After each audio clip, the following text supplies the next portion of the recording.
Here's the big challenge of life. You can have more than you've got because you can become more than you are. That's the challenge. And of course, the other side of the coin reads, unless you change how you are, you'll always have what you got. I have found in my experience that income does not far exceed personal development. Now, sometimes income takes a lucky jump, but sure enough, unless you grow out where it is, it'll usually come back where you are. Life has strange ways. If somebody hands you $1 million, best you become a millionaire quickly, so you get to keep the money. Otherwise, sure enough, it'll disappear. Somebody once said, if you took all the money in the world, divided it up equally among everybody, it would soon all be back in the same pockets. Incredible. Success is something you attract, not something you pursue. Success is looking for a good place to stay. So instead of going after it, you work on yourself. Personal development. See, the major question to ask on the job is not what are you getting? The major question to ask on the job is what are you becoming? See, the big question is not what am I getting paid here? The big question is what am I becoming here? Because true happiness is not contained in what you get. Happiness is contained in what you become. So that's our major subject for tonight, personal development.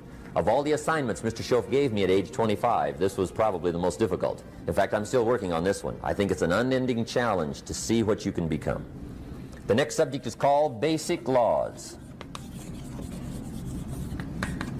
And it's good to study the basics. And I call these basics primarily because they come from the Bible. Now, I'm not a theologian or a minister, and that'll be apparent. But Mr. Schoaf taught me that the Bible was a good textbook for ideas and stories and success equations, how to live the better life. I found out that was true. He also taught me that the Bible is as practical as it is spiritual, and I found out that's true. If you look at your bank account and your income and you're not happy, there are several places in the Bible to check to see what the heck's wrong so you can make the changes. And we're going to cover some of those tonight, called basics. Okay. The next subject is my favorite, setting goals. Mr. Schoaf taught me how to set goals. What a favor that was.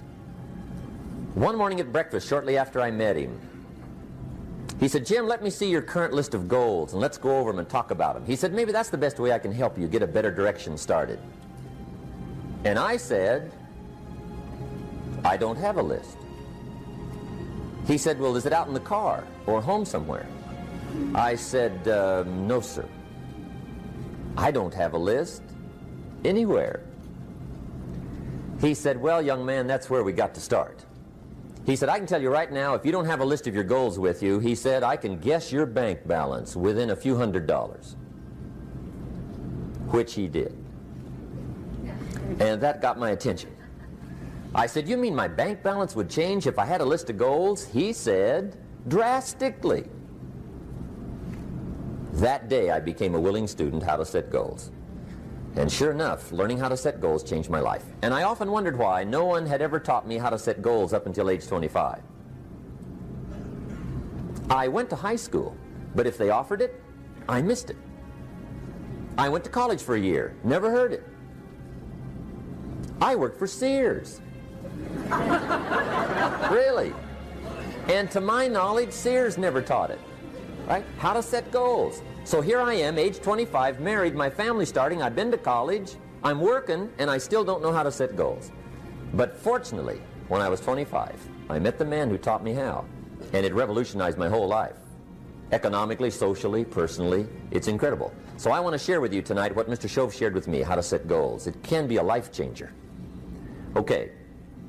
The next subject is the negative part of the seminar.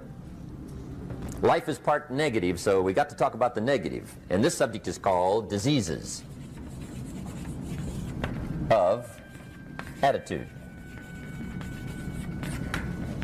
Diseases of attitude. There's a lot of things that can wreck your chances to do well. We live in a rather dangerous world, so you got to be not only wise, you got to be careful. Now, attitude diseases are just as bad as physical diseases, right? High blood pressure, heart trouble. I mean, a lot of things lace your chances to do well. So you've got to be careful. And attitude diseases are deadly. I mean, they'll destroy all the good things you start. Okay? So we'll go through those attitude diseases, how to spot them, how to look for them, what they are, and the cure. And I'm a pro on these because I've had them all, so I can give you excellent advice on these. Now, the last subject we're going to consider tonight is called the day that turns your life around. The day that turns your life around. And under this subject, we're going to talk about the emotions that can change your life. Human beings are emotional creatures, and emotions are powerful for life change. Now, of course, emotions are so powerful they can go either way on you. Emotions can either build or destroy. So you really have to employ emotions properly. We call civilization the intelligent management of human emotions. If you can intelligently apply your emotions in the right direction, no telling what can happen. Could turn your life around one day would be sufficient. So we'll talk about those. The major key to your better future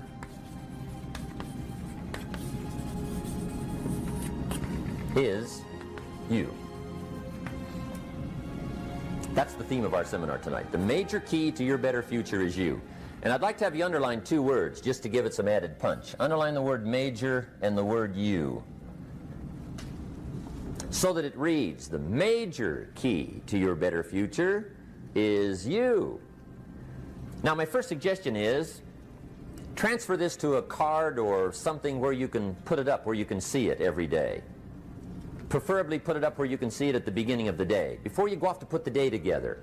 This is a good phrase just to glance at, to keep in mind as you're putting the day together. It's called the silent seminar. If you'll just let this talk to you during the day, I found it to be tremendously helpful. The major key to your better future is you. For a big share of my life now, I didn't have this one quite figured out. Among a lot of things I didn't have quite figured out. Many things used to puzzle me back in those early days. I used to wonder why two people could work for the same company, one make twice as much money. Now, see, that used to puzzle me. And maybe they were the same age, graduated from the same school, live in the same community, work for the same company, with the same products and the same services. They've got the same traffic, the same problems, and one makes $1,000 a month, the other one makes $2,000 a month. Now, that was my puzzling question. Why would this long list be the same and the money twice as much? I asked, what's the difference between $1,000 a month and $2,000 a month? And I don't mean $1,000 a month, right? I could figure that out. But what makes the difference? Why would one person do twice as well, 3 times as well? Speaking economically. Now, I know there's more than one way to do well. I understand that. But in this little narrow area called compensation, what's the difference? Well, back then, with my faulty thinking, I'm trying to reason it out. I thought, well, maybe time makes some of the difference, right? Some people do better because they have more time. I used to say, Harold ought to be able to do well. He's got a lot of time. If I had all of Harold's time, I could do well. Now, that's got to be dumb, right? Number one, you can't get somebody else's time. A guy says to me one time, he says, you know, if I had some extra time, I could make some extra money. I said, then forget it. There isn't any extra time. Hey, when the clock strikes 12 midnight, that about wraps it up, right? I mean, you can look around the gongs there for a little more, but it's over. You say to the guy, what are you doing? He says, I'm looking for extra time. See, they'll come and take you away, right? There isn't any more time. Now, if you can't get more time, which you can't, what could you get more of that would make a difference in economic results? And here's the key word. Make it a part of your notes. We're going to consider it tonight. The word is value. And I have a little phrase for your notes. Value makes the difference in results. Value makes the difference. You can't get more time, but you can create more value. Now, here's the first lesson of economics. Everybody should learn it from the time they're old enough to understand what a dollar means, how to earn one, how to get one, how to keep one, what to do with it. First lesson of economics. we primarily get paid for value. That's lesson one. Bringing value to the marketplace, that's how you get paid. You don't get paid for the time. I know it takes time to bring value to the marketplace, but you get paid for the value, not the time. Now, since that's true, here's one of the key questions of the evening. Is it possible to become twice as valuable at the marketplace and make twice as much money in the same time? Could you become 3 times as valuable? Make 3 times as much money in the same time? Is that possible? The answer is yes, if. And it's always if, right? Life is known as the big if. Harry Truman once said, life is iffy. How true. And here's the big if we're going to consider it tonight. It's possible to do much better at the marketplace if you go to work primarily on yourself. And that's the theme of our seminar tonight. Learning to work primarily on yourself. People have asked me for the last 24 years, how do you develop an above average income? And the answer is, become an above average person.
Develop an above average handshake.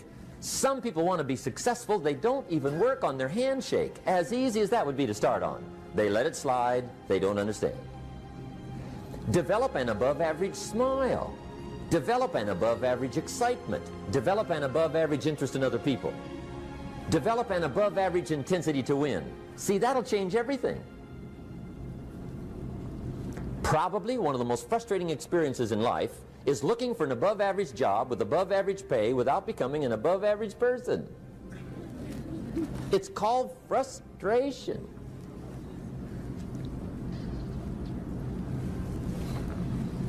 And Mr. Schoaf gave me probably the greatest clue he gave me when I first met him.